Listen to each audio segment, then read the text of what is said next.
التجربة اللي عشناها، المغامرة اللي عاشها العرب وتحديدا المغرب والأفارقة والأمازيغ وكل المكونات حقيقة اللي جمعتها مظلة المغرب اليوم كانت تجربة فريدة من نوعها. تكلمت في تصريحات سابقة أن التاريخ تغير، الجغرافيا تبدلت، اليوم ما زالت الأرقام تسجل بالنسبة للمغرب. بالطبع المغرب تاج فوق رؤوسنا. المغرب اللي قام به في الكأس العالم هذا حتى اليوم رغم الهزيمة. أنا نعرف فرق عربية تخرج من الدور الأول تروح يقولوا انسحاب مشرف. اليوم المغرب يلعب نصف نهائي، ماذا نقول؟ وليس بالانسحاب، مازال يلعب. نعرف بلدان عربية عندها 15 يوم اللي روحت ورجعت بطولاتها ودخلوا، المغرب مازال يلعب. أنا نحب تحية كبيرة للمغرب. لولا المغرب هل كان نفس البرنامج يتواصل بهذا الحماس؟ لا. هل كانت أي برامج نتفرج في كل التلفزيات العربية، كل التلفزيات العربية اللي تغطي في كأس العالم، لو خرج المغرب مثله مثل البقية الذين خرجوا بوجه مشرف منذ الدور الأول؟ صحيح. ماذا نقول على المغرب؟ التلفزيات العربية الكل بفضل المغرب انتعشت، بفضل المغرب أصبحت البلاتوات فيها جو، أصبحت البلاتوات فيها حماس، أصبحت البلاتوات بمختلف مواقفها، ونحترم كل المواقف. هذاك علاش أنا أقول الإعلام العربي مدين للمغرب هذا الإعجاز، فات الإنجاز.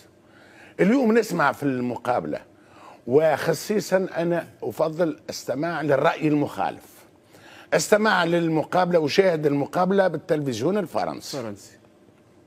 ماذا يقولون في آخر الشوط الأول عندما هاجم المغرب وكانت العملية المقاسية الرائعة والهدف الذي أنقذه جولوريس. الحظ عاند المغرب حقيقة. بالطبع الحظ في الدقيقة الأولى وفي الدقيقة الأخيرة. صحيح. ماذا يقول الإعلام الفرنسي؟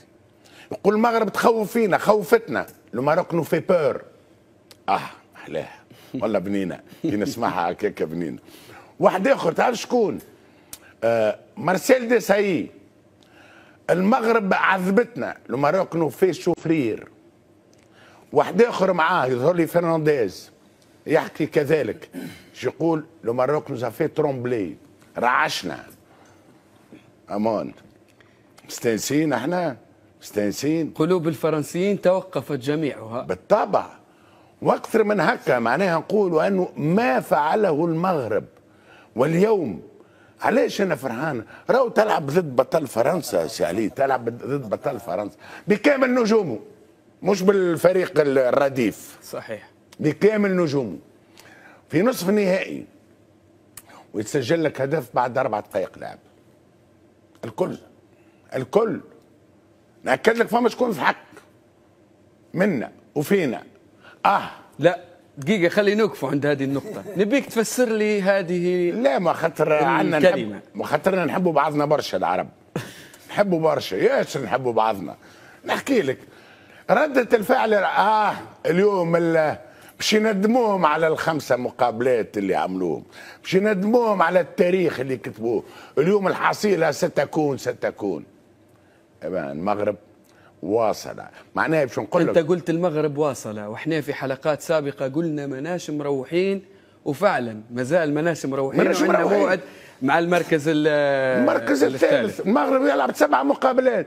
تعرف كي تلعب 7 مقابلات معناها وصلت لنهايه المشوار. وبالتالي انا اقول المغرب اليوم كتب التاريخ. المغرب اليوم فتح صفحه عربيه كرويه جديدة. المغرب اليوم غير خارطة الكرة اليوم النظرة للعرب بواسطة المغرب أكيد أنها تغيرت. أعتقد أن مباراة اليوم تظل ضمن سلسلة الأحداث التاريخية اللي استمتعنا بها، اللي نعتز بها ونشرف بها مهما كانت النتيجة. صراحة مهما كانت النتيجة اليوم نعرف أن الإنجاز اللي دار المغرب والعالم كله انبهر باللي دار المغرب. وبصراحة المغرب رفعت روسنا في العالم كله. الآن نقدر نتكلموا، لنا الحق نتكلموا، لأن عندنا فريق عربي وصل لنص نهائي، فريق عربي يلعب لبطل العالم، وفي بعض الأحيان من المباراة كان هو مسيطر. فريق بطل العالم فرنسا الكل خلف الكرة، الكل يدافع، وفرنسا والمغرب تخلق في الفرص. بصراحة الإنجاز اللي دار المغرب واللاعبين، ونحيي صراحة اللاعبين على الروح القتالية واللي لعبوا بها طوال البطولة. فريق يوصل لنص نهائي وخاش فيه هدف واحد ويلعب بروح قتالية، والعالم كله الفرق كلها تحسب له في ألف حساب. بصراحة اللي شفناه من المغرب شيء إعجاز. اليوم تمنينا أن المغرب نشوفوه بصراحة في النهائي. المغرب لأن طمعتنا، لأن قادرة، لأن فريق ربح بلجيكا وربح إسبانيا وربح كرواتيا البرتغال.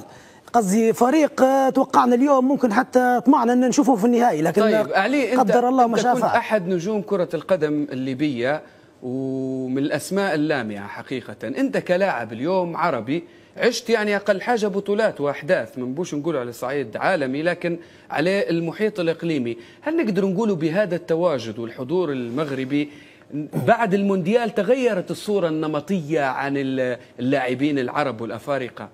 بالتأكيد بالتأكيد. بصراحة أنا نقول لك حتى مش المغرب بس، حتى تونس أنا ما بوش نستنقصوا من الشيء اللي دارته. تونس صح طلعت من الدور الأول، لكن تونس فازت على فرنسا. ما تقول لي بالفريق الاحتياط، بنقول لك لا، حتى لو فريق الاحتياط تظل فرنسا بطلة العالم ولعبوا له وفازوا عليه، السعودية تفوز على الأرجنتين. بصراحة هذا يوري لك ان احنا العرب نقدروا ندير شيء، لو نبوا نخدموا ونبوا نوصلوا، نقدروا نوصلوا.